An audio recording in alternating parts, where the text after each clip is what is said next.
jetzt zu unserem Ehrengast. Professor Anna Wahl ist Genderprofessorin und Vizepräsidentin der Königlich Technischen Hochschule in Stockholm. Sie war Pionierin in Genderstudien in Schweden. Seit knapp 30 Jahren macht sie solche Studien. Und wenn ich aufzählen müsste, was sie im Akademiesektor alles gemacht oder all ihre 68 Veröffentlichungen, Regierungsausschüsse hat sie sogar auch geleitet, dann würden unsere Köpfe rauchen und wir sogar hier heute Abend noch sein. Also empfehle ich einen Besuch auf die Homepage von der Königlich Technischen Hochschule. Aber nicht nur in der Theorie und akademisch ist sie unterwegs, sondern auch in der Praxis. Mit ihren Change- und MeToo- und Green Card-Seminaren für das schwedische Filminstitut hat Anna Wahl maßgeblich daran mitgewirkt, den schwedischen Film international wieder stark zu machen. Aber auch Menschen anderer Branchen, wie in der Bankbranche oder in der Stahlindustrie, gehen in ihre Change-Seminare hinein. Eine unvergleichliche, einmalige Powerfrau. Vor 4 Jahren stand sie hier, als der erste Diversitätsbericht vorgestellt wurde. Da hat sie uns, tieftraurigen, schockierten deutschen Regisseurinnen, die Zahlen sachlich erklärt und sie machte uns wieder stark und mutig. Dafür lieben wir sie. Aber auch Männer, die erstmal etwas widerwillig in ihre Gender-Seminare reingehen, die verehren Professor Anna Wahl danach. So happy to have you here again. Thank you. But can you, may I ask you, how can we understand these figures? Are they about power, culture, or human rights? They are all about all of them, I guess. But what we see is what we call, these figures, these statistics are very clear. The pattern is very clear in all these images and diagrams. So that's what I would call a structural thing to understand. But behind the structures, the structures are kind of result of a lot of processes going on behind that sort of produce these structures. Mm-hmm. And the condition that men and women face, are they different? Yes, they are different, yes. And that is, some of these conditions are openly different, but a lot of them are hidden, and that is the difficult part to sort of unveil what is behind the hidden conditions that are different. Because if we live in sort of democratic countries, we have the free will and individual rights and everything is in place, but still the conditions behind that is not the same. Part of the problem is that a lot of people and decision makers do not see that the conditions are different and that there is inequality in the conditions. And then if you deny that, you see it's up to you, you make it completely an individual matter, a matter of choice and individual choices and all that interest. But it's not really the truth behind that. So there is a lot of process of inclusion and exclusion of women? These concepts have become very popular, and they are of big use to understand what's going on behind the structures. So I would say that processes of inclusion and exclusion is about organizational culture and also about the culture in the industry, in the film industry in this case. And inclusion is about to fit in and to be recognized as fitting in. And it doesn't mean that, if you are excluded, you are still there. You could be present and you are,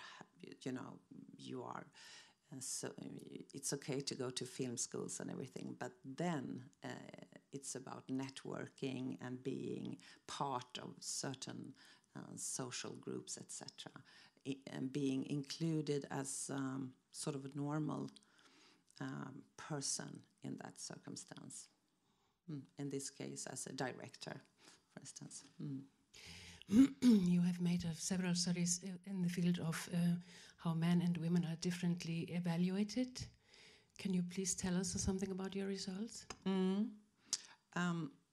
Evaluations are very interesting to study because, first of all, it's about that there's different gender coding of different areas in society, in work life and in life. And what we can see that the areas that are gendered masculine are constantly being higher valued than areas that are gendered female. So that is one difference in evaluations. So, to put it very simple, what men do usually has a higher value. If there is a very big male dominance in a field, then that is higher valued. And if the fields change as they do over time, we don't have the same labor market as we used to, then the status also changes. So it follows not the kind of skills or competence or issue or area, it follows the gender. That is kind of interesting. But still, there is another area of evaluations, and that is if you study when men and women do exactly the same thing, when they are in the same business or in the same professions or in the same areas, then there might still be differences in how they are evaluated. For instance, if they have the same kind of behaviors or attitudes or skills, that might be differently evaluated. So it's kind of tricky because it's both when we do different things, but also when we do the same things. Evaluations might differ. This is taken from a study of research evaluations, applications in research, and it showed that overall, when for instance, a researcher is really into the same kind of research issues and questions over and over again, it might be evaluated differently in the committees that evaluate the applications. So if it's a man doing the same kind of research, he's really being considered as very serious and profound and getting deeper and deeper into a complicated field, as a woman researcher might be evaluated as being very, very narrow. She never moves on. She does the same things over and over. Why doesn't she ever just sort of move on? So these kind of things are we only see the results of the applications, but we don't see the processes behind. And the second row is sort of the opposite. If it's a male researcher doing, being very sort of into different kind of issues over the years, he might be evaluated as very extensive and innovative, and he moves on and all that. But a woman researcher might be evaluated as very shallow, as jumping from one area to another, not making up her mind, and not being quite serious. So this is mostly as processes that are not built on awareness around this. It's something that happens in the room. And it might also be, we talk about a lot about unconscious bias in evaluations now. It's been written a lot of academic papers about this. It might be a risk that we think about unconscious bias as something on the individual level, that it's something in my brain that makes me biased, that I could fix.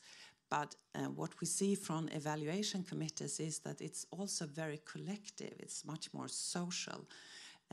There might be a situation when people come to the meeting, they have made their own individual evaluations, but when they enter the room, this kind of discussion starts, talking about the applicant in these kind of terms, and then you get sort of persuaded to understand it in this way. So it's not only something that you have a bias on an individual level. It's very much in this kind of networking. And then we know in these kind of evaluation committees, there's a lot of negotiations and going on. And if I help you with a certain candidate, you might help me later on, etc. So you give and take and all that. There's a lot of compromises, like political games. So I think you have to look deeper into evaluations, because when we see the result, they seem very logic and very neutral when it comes out. But there's always a process behind. So if we examine these figures that Elisabeth was presenting in the Diversitätsbericht, you can say that women film directors are not acknowledged and not really welcome in German film industry. And what can we do to change this? Yes, I think, there has to be, we have to start talking about it and doing this kind of, reports are extremely important, but still, even if we think that everyone knows this, it still has to be proven every year, and in a way that is kind of complicated as well. Why do we have to do these statistics every year, even though they do not change? So there's a lot of energy going into this sort of proving all the time, but it's important still. I guess change is on a different levels. I think that it's good to think about. It's parallel to when we talk about climate change. It's like on very many different levels. Of course, it's about political decisions. It's about strategic decisions in production companies. Film production companies must have at the top level strategic decisions that says that they want to change. Of course they can, if they make the decisions sort of, and then they sort of drizzle down. Then there's a matter of change on the more organizational level. For instance, in film teams, etc. How can you challenge the way you make film? The kind of hierarchy we have in place now that is not very modern in terms of organization. So then you could sort of challenge the way we make film and not see it as given. So I think the teams can work in different ways than they do. And then on the individual level, I think that there is a strategy called the small wins strategy. You can think about the everyday situations that you are in, making films. What could I do differently? Small things that could actually change in the long run the way we behave or talk or make decisions or do not take part in, sexist or racist comments or whatever is going on. And I think that we have to be more aware of the non-actions. I think discrimination is not only about actions and activities that are directed sort of to exclude women, but it's also that women are being ignored, not visualized, not getting credit for their work. And that is a big problem. So that is also to get that, to be able to talk about that when it happens. To say, it's like a film, you should say, stop, what's happening right now? Let's, go back and see what happened. That is the kind of thing you can do on an individual and sort of team level. Well, we could all go into a change seminar that you will be holding. Yes. But tell me, why is gender equality a win-win situation for both men and female? Well, that is a very complicated question in a way. I try to answer it diplomatic way. From a society perspective, it's a win-win. In society, we have both men and women that will actually go to the cinemas and see film, and they should be feel that they could relate to what they see, and that is definitely a win-win situation. And I mean, in a work life or quality of life perspective, I mean, I can see that in the Nordic countries, for instance, we have been very much into marketing the win-win situation for men as fathers, and the fatherhood perspective that, you know, if we work in another way, fathers and might also be actually connecting better with their families and children and themselves as well. But still, I must say, when we talk about power and we talk about funding and money, it's not only a win-win situation. And that is the complication here.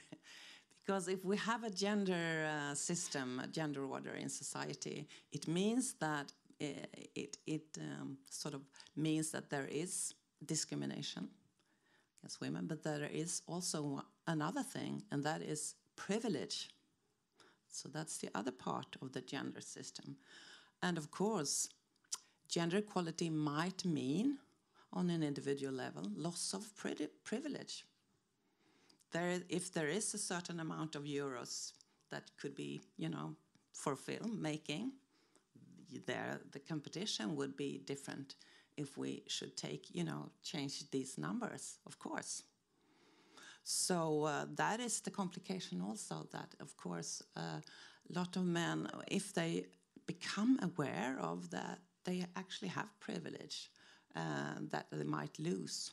There is a risk. And this is what we see in terms of resistance to change. There is resistance to change. It's not so the win-win thing has to be discussed on different levels. And there is a win-win situation in certain perspectives, but also in the short run, there might be a loss, a feeling of loss. That is a risk for some, yes. Yes. Yeah, okay, thank you very, very much. We have the privilege that Anna Wahl is tomorrow holding a change seminar here at the Tagen der Regie, and fortunately the seminar is full. So we are very happy to have you and very excited to look forward to it, yes. To join your seminar tomorrow. Thank you very much. Thank you.